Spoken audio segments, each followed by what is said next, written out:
안녕하세요. 맥키니치의 투자클럽입니다. 셀트리온. 자, 미국에서 IRA 관련해서 첫 번째 약가이나 대상 발표 소식이 있었는데요.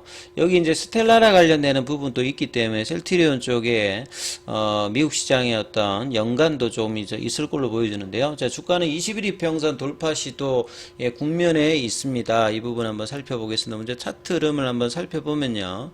이 셀트리온 같은 경우에는 오늘 밑꼬리가 나오면서 21 이평선에서 넘어가진 못했습니다. 오전장에 이제 14만 8,500원, 15만원 앞두고서 좀 밀렸다가, 오장에 이제 반등이 나왔는데 아침에 시초가는 넘어가지 못했는데, 14만 7,500원, 큰 흐름 없이 끝났고, 시간에가 이제 한 300원 정도 빠져서 14만 7,200원이죠.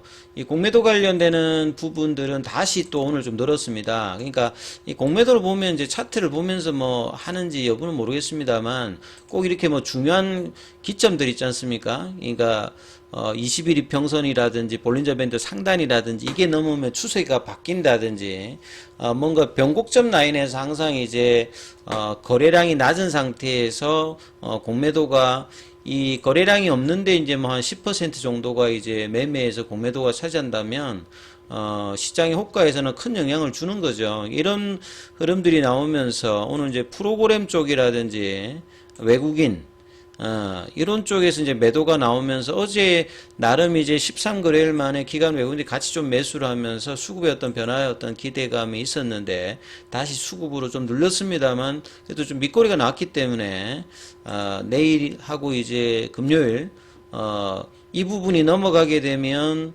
연속되는 이제 연봉이 나왔던 이 부분들이 좀 몸통이 길었던 이 구간들 그러니까 15만원대가 이제 넘어가면 21선도 좀 돌파되고 파라볼릭자도 좀 바뀔 수 있는 어떤 흐름의 구간이 들어가거든요. 근데 여전히 이제 거래량이 좀 안 들어오는 거는 굉장히 좀 아쉽습니다만 이 10월달 이슈 3분기 실적 발표라든지 이 PBM 관련되는 이제 불확실성은 이제 해소가 되었다고 보여지는데, 이런 부분들과 이제 램시마 SC 관련되는 부분들이 오히려 유플라이마 관련되는 부분보다는 실적에 더 크게 좀 메인으로 작용할 가능성이 높다라고 지금 간담회에서도 서정희 회장도 이렇게 이야기를 하고 기관들에서도 이제 램시마 SC 관련되는 부분이 기대감이 좀 높기 때문에 이런 부분들이 호재가 이 9월달 같으면 이제 기관들의 3분기 이제 컨센서스 관련되는 형성이 이제 월말로 가면 형성되는 시점이거든요. 그래서 주가가 바닥권에 있는 가격에서 이 부분들이 이제 돌파구가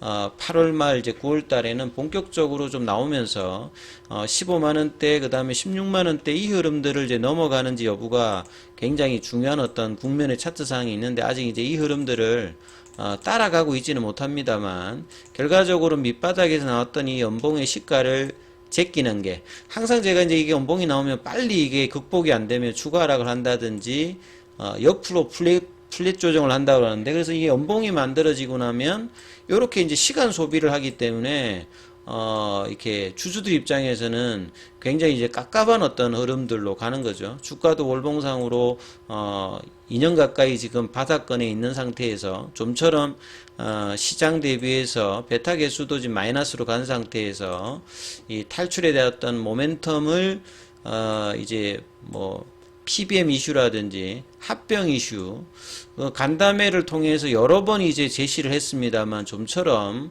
올 초에 3월달, 4월달, 5월달의 어떤 반등도 지금 외국 기관들이 같이 이제 수급상으로 들어오지 못하면서 아직은 이제 이런 부분들을 형성하고 있습니다만 9월달, 10월달에는 이제 이런 부분들이 전반적으로 이제 풀어지면서 바닥 탈출에 대한 어떤 기대감들은 여전히 있는 상태다 이렇게 봐야 되겠죠.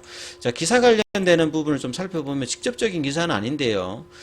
미국의 어떤 이제 바이오주들 같은 경우에도 이 IRA 관련되는 약가 인하 관련되는 이슈가 있으면서 주가가 거의 안 올라가 있습니다. 그래서 미국 바이오주들도 좀 살펴봐 드리면요. 이 1112 정도만 이제 주가 흐름이 연초 대비해서 꾸준하게 이제 올해뿐만 아니라 장기적으로 계속 올라가 있거든요.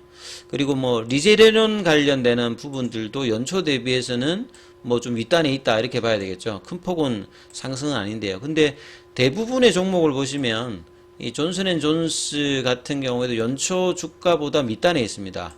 에브비도 마찬가지고요. 그러니까 1월달 주가보다 지금이 다 대부분 밑단에 있죠.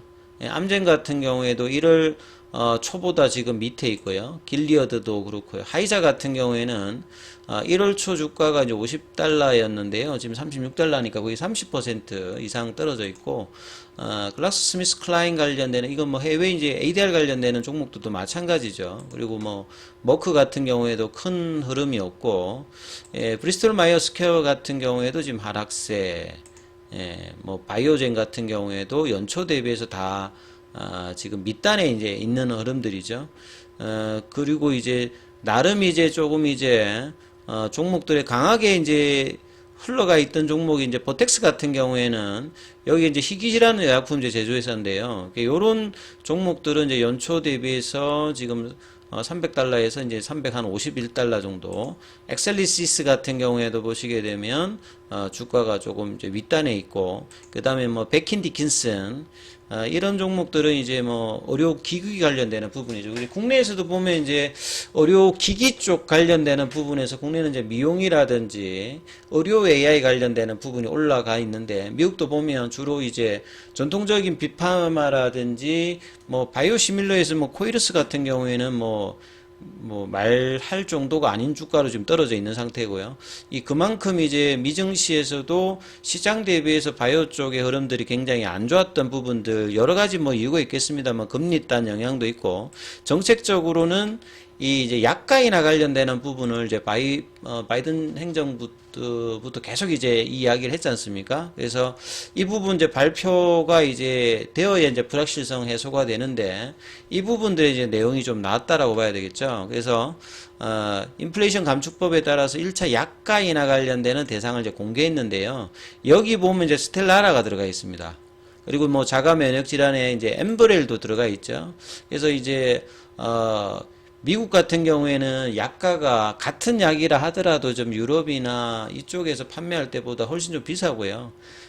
시장도 크고, 이제 특이한 어떤 유통 구조라든지, 약가 보존, R&D 관련되는 부분을 약가에 반영하는 부분들, 그 다음에 약가를 직접적으로 FDA가 뭐 규제를 하지 않았기 때문에, 시장에 적용되는 부분을 했기 때문에 이런 것들의 어떤 불만들을 이 고령화 사회라든지 재정의 어떤 문제점 때문에 계속 이제 약가이나 관련되는 부분을 하다가 이제 이번에 약가이나 대상을 이제 확정했기 때문에 이런 부분들이 이제 나오게 되면 사실 이제 해당 제약사 같은 경우에는 이제 2022년 6월 1일부터 2023년 5월 31일까지 뭐 분석해서 이제 결정을 하고 난 다음에 2026년 1월 1일부터 이 공보험 관련되는 CMS 여기와 이제 협상한 약가로 이제 인하를 해야 되는 어떤 상태다. 근데 이제 이런 부분에 대해서 최근에 뭐 암젠 같은 경우에는 이런 부분들에 대해서 이제 뭐 이 소송도 뭐 하고 뭐 이런 부분들이 있을 건데, 그래서 이제 10월 1일까지 이 협상에 참여할지 여부를 뭐 결정해야 되는 어떤 상태이죠. 그래서 기업들이 해당 제품에 대한 어떤 이제 연구개발비라든지 뭐 유통비 이런 세부 자료도 올해에는 뭐 제출을 해야 되고요.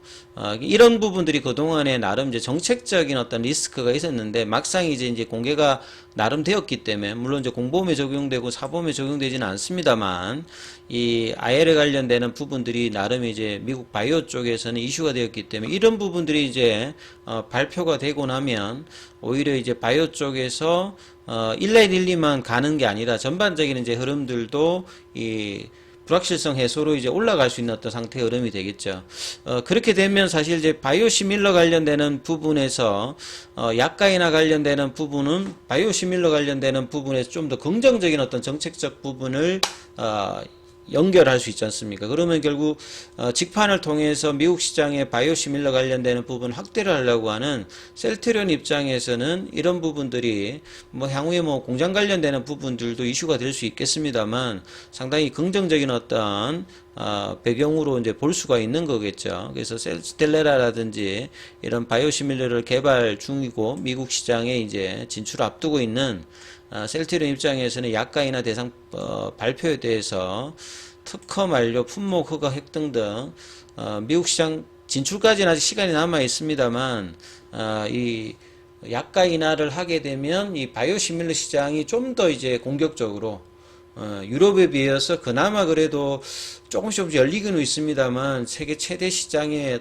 의약품 시장에서 바이오시밀러의 어떤 비중이 좀 더 올라간다면 셀트리온 입장에서도 식판을 통해서 이제 큰 시장에서 시장 점유율의 확대에는 나름 좀 긍정적으로 좀 영향을 미칠 수 있는 어떤 부분이다 이래 봐야 되겠죠. 근데 주가는 이제 이런 부분들을 그동안 반영을 안 했습니다만 이 9월달, 10월달에는 해외 변수, 그 다음에 내부적으로는 3분기, 그 다음에 합병, 램시마, SC 관련되는 허가 이런 부분들을 이제 9월 달에는 본격적으로 좀 반영할 가능성이 높기 때문에 이런 부분 좀 참조하시면서 이 수급이 결국은 단기적으로 이 부분들을 받쳐줘야 되겠죠. 수급의 변화들을 챙기시면서 그럼 판단해 보셔야 될 것 같습니다. 여기까지 하겠습니다.